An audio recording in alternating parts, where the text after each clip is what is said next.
Today, with a twist in tomato juice,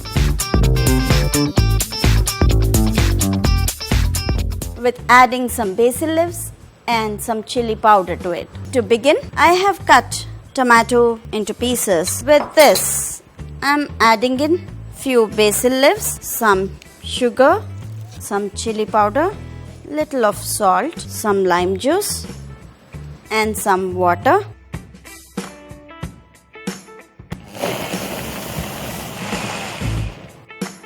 For serving, I want to rim off the glasses with some chili powder and salt mix.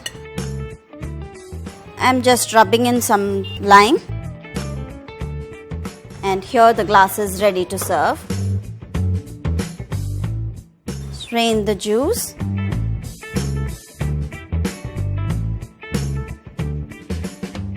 To serve, I'm adding in few ice cubes.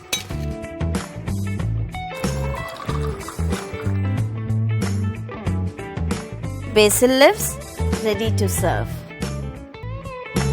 For more recipes, like and subscribe SPL Food.